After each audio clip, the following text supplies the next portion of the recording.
Anyway, shall we now we can talk about the football, I think, Nigel. Yeah. An eventful game, leaving the little afters aside, an eventful game of football. Maidstone United, I would say, dominated the first half, but in the 10 minutes before Hemel scored, I was getting a little worried that would happen. It took a wonder strike, yes, but a goal entirely deserved as George Fowler shakes Ajayi's hand before he goes towards the Maidstone United fans. A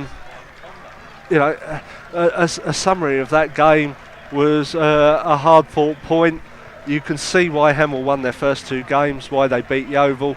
They're going to have a decent season, and I'm happy with a lot of what I've seen from the Maidstone United team here. A little bit worried that De Graft and Reynolds played really well in the first half, and we didn't really see that much of them. But there was second. Although that you said that 10 minutes before the Hemel scored, that there was a little bit of pressure from Hemel. We did come out in the second half again, and there was that header with Sam Bone against the post. Absolutely. We did have a spell of.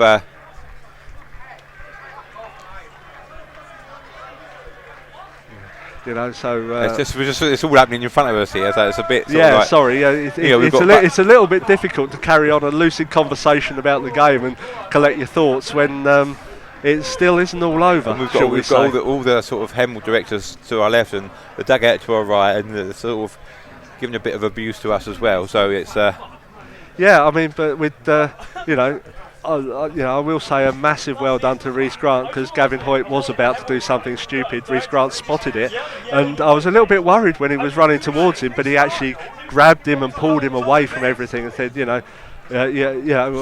were teammates.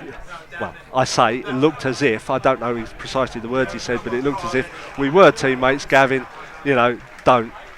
And I think Rhys Grant, and I think he's been niggly all game. I think that's what he does. That Maidstone, they used to car share and come into Maidstone together. So, but obviously in the heat of the moment, in the heat of the battle, Hemel fans don't know that, and when they're coming together and they're sort of all going on, I think that the coach got a bit annoyed as well, because he was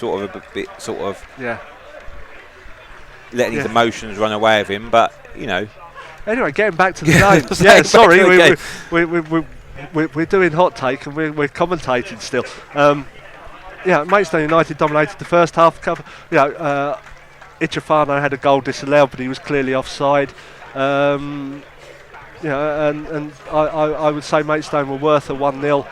I did say at half-time possibly 2-1 would have been a better story of it. Certainly Hemel Hempstead have got to be pleased with the way they played in the second half, and again maybe a little bit more discipline from either side would have seen them dominating. Looks like Bhivesh Gurung's going to have a long time off, so it'll be a chance for Connor Kelly to make his mark, and or any other midfielders. Yeah, exactly. I mean, we didn't see what happened over with the Bhivesh Gurung incident. We were calling it as a sort of a coming together, but we didn't, and then was quite surprised when the red card was produced. But yeah, there was some people to the left of me were saying they thought they saw a punch. So if that's what happened, then the referee was completely right. But yeah, only the video will show us. To be honest with it, only the video will show us. We will see. But the game had already turned by then, I think. It just made it more difficult for Maidstone United. And even then, at the end, there were a couple of moments when we could have actually got a winner. Yeah, exactly. I mean, from that point, I mean, obviously it's always going to be difficult when you go down to 10 men, isn't it? But I think in that situation we managed the shot quite well. I don't think Hemel really had a clear-cut chance. We kept to our two banks of four. We kept our shape. In fact, probably the best chance when it was 10 men was that chance of a Levi Menchie's down in that in the corner there. I was just beginning to raise my voice to get up to a goal-scoring crescendo, and then it didn't happen. Again, interesting bit of video there. I apologise for my commentary in advance. But I'm happy with it. Onwards and upwards to Taunton, I think. And having said, we can beat anybody. Anybody can beat us. Thank you very much for the afternoon, Hemel. In the end, you deserve your point. Probably I think one's a decent reflection. I think so. And like you said, opening day of the season, Yeovil come down here and left with nothing. So, over the course of the season, I think it's going to be a good point one, coming off the back of 4 away games on the trot. Hopefully we can go back to the Gallagher on Bank Holiday Monday and pick up all 3 points. Well, yeah, if we can manage to pick up points on the road in line with the ones we drop at home, and obviously we've only had one home game and we've dropped no points yet, but we've got 5 points on the road so far, and that is a decent return. I don't know how many points we got on the road last season, but we're probably halfway to it.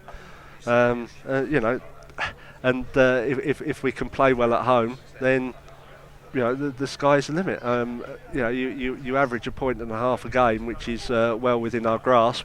Then you looking at the leagues last season, people finishing on 69 points, finished 8th, 9th, or maybe just got themselves into a playoff or a decent playoff. So depending on what on the league, and I reckon this is going to be all over the place, this particular one. So happy with it. We're certainly in the mix, which is the first place you wanted to be, and probably just a little better than that. Yeah, exactly. I mean, you can see, can't you, from the way we played and spells in that game. You can see what we're trying to do. We're not that one-dimensional. We do change our shape within the space of a game. It's not just a plan A. You can see the process in operation. So as we said, at this stage of the season, getting a point on the road at a place like Hemel Hempstead, who are notoriously a mid-table team, they're always in and around that top 10, aren't they? With a bit of luck, they're pushed for the playoffs. But I think all in all, it's a good point.